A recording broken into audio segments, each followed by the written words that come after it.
tenter de relever la tête après la défaite cuisante vécue à la maison il y a quelques jours. C'était dimanche, le match retour en guise de spectacle en ce samedi soir ici à la H-Arena.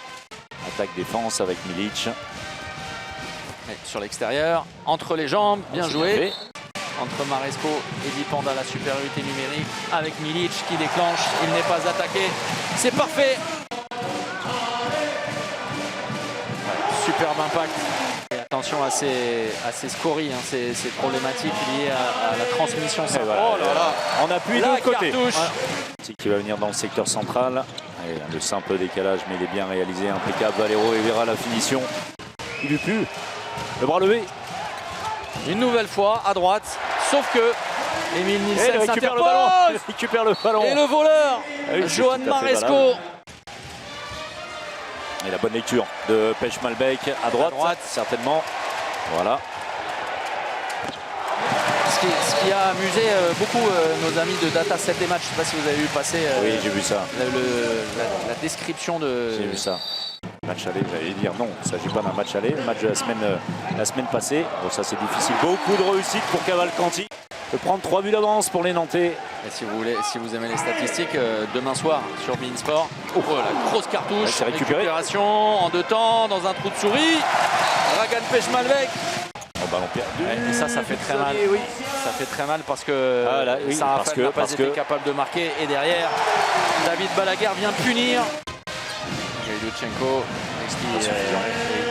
tente sa chance. Superbe passe dans le trafic d'Emile Nielsen pour Dragan Pech-Malbec. Raphaël Ouad profiter de ça, de cette situation, c'est bien fait. Bravo Gaïdouchenko. Raphaël est de retour.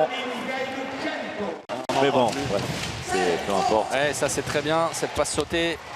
Et le tir deuxième poteau, le point long trouvé par Arthur Vigneron. Croisé, brillé, repoussé. C'était malheureux. Beaucoup de réussite. Alexandre Demaille sur ce tir.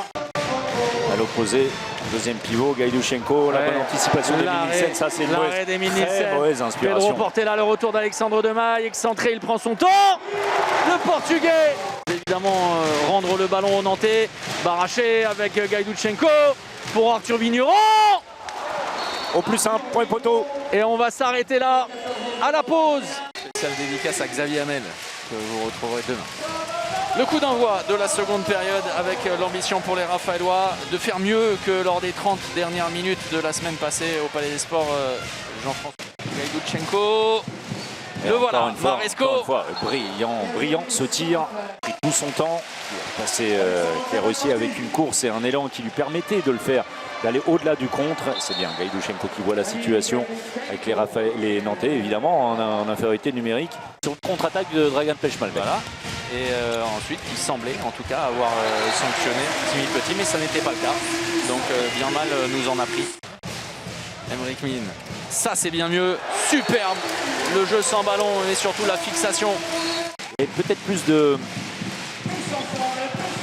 visibilité, de clarté. Et cette passe de renversement, bien lu évidemment par David Balaguer, ça fait mal. Cette séquence est très douloureuse sur les passes, sur les intentions, sur l'efficacité, sous peine de subir le même scénario. Et la même chose de l'autre côté. La même chose de l'autre côté. Bis repetita placent avec Emric Min. C'est parti, changement de position, Linus Persson. C'est une bonne course de Linus Persson. Et voilà, le bon tir croisé, les 2 minutes pour Timmy Petit. C'est terminé, la voilà, la voilà, le voilà peut-être le tournant du match. Le retour sur la base arrière, le manque de solution, on l'a dit, avec l'absence notamment de Drevi Pachal. Derrière, c'est bien glissé, Johan Maresco. Raphaëlois, avec les vagues qui se sont succédées. Ça c'est bien malheureusement. C'est douloureux. Regardez, 3 Nantais seuls. Ah oui, les écureuils volants. Le problème des Raphaëlois, c'est que le ballon n'est même pas allé au but. On est bien d'accord. Avec des pertes de balles, des ballons interceptés. Là encore, c'est dangereux ce mouvement. Michael Robin qui s'incline face à Arthur Vigneron. Demi-temps. Thibaut Boyer pour Théo Monard. La passe est précise. Bon, voilà, il y a de plus en plus de talent, beaucoup plus d'imagination. Le voilà, Raphaël Coxeux, l'une des rares chances et des rares opportunités. Et l'arrêt de Michael Robin. à sortir complètement de ce genre d'action lorsqu'il est battu. Alors le mieux, et c'est ce que sans doute lui dit Greg, c'est de ne pas être battu. Non, Nantes aura réalisé une nouvelle prestation vraiment remarquable, hein, François-Xavier, avec beaucoup de sérieux. Oui, évidemment, dernière possibilité, c'est à côté. Et on va rester là, la victoire 38-32 de Nantes dans un match de gala. Imaginez-vous, 70 buts inscrits dans une rencontre de handball. Le spectacle était au rendez-vous. Et Nantes retrouve Aix-en-Provence sur la 2e place du classement. Oui, 38-32, c'est un match d'attaque, on va dire. Après, je trouve qu'on s'est quand même retrouvé un petit peu par rapport à la semaine dernière. On a baissé les bras en deuxième mi-temps parce que l'écart était fait. Là, on savait que ça va être compliqué dans une salle qui est avec une atmosphère compliquée. Voilà, après, le prochain match est le plus important. Aujourd'hui, Nantes a une très belle équipe, une équipe de Ligue des Champions. Nous, il y a beaucoup de joueurs qui n'étaient pas là. L'objectif, c'est pas forcément de gagner à Nantes, c'est un joker. L'année dernière, on a gagné, on était amoindri. Voilà, bon match à eux et puis nous on se retrouve la semaine prochaine, c'est le plus important. Voilà. Et justement ce match face à Istres, qui est une équipe accrocheuse, un tour totalement différent, sans doute sur laquelle il va falloir se centrer beaucoup plus axé sur la défense. La semaine va aider sans doute pour le travail également. Oui, j'ai vu le match hier contre Paris, pareil, hein, c'est un match d'attaque. Contre Paris c'est toujours comme ça, mais voilà, on va se resserrer. Il y a des mecs qui vont revenir petit à petit. Donc voilà, c'est un match qu'on va travailler toute la semaine et c'est le plus important. On oublie ce match-là, ces deux matchs. Nantes était super à nous, il n'y a rien à dire. Maintenant, on se concentre sur Istres. Merci Raph, merci beaucoup. Ouais, on met presque 2 fois 40 buts en 2 matchs à Saint-Raph, qui est une des très bonnes défenses du championnat. Donc de ce côté-là, c'est vraiment une bonne chose. On a déjà bien retrouvé nos automatismes. Mais après, on prend 2 fois 30 buts aussi. Et c'est beaucoup, va falloir régler ça, il y a encore des choses à travailler, mais en tout cas on peut se satisfaire de ces 2 premiers matchs de phase retour. Sur le jeu rapide, vous vous nourrissez, hein, c'est l'un des ADN de ce jeu à la nantaise, avec beaucoup de jeux rapides, beaucoup de jeux sur grand espace.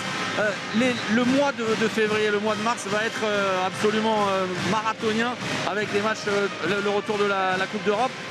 Est-ce que, je posais la question à Alberto, il y a ce trophée, est-ce que ça vous porte, est-ce que ça vous booste, est-ce que ça vous donne envie de vous dépasser et de conserver cette 2e place coûte que coûte?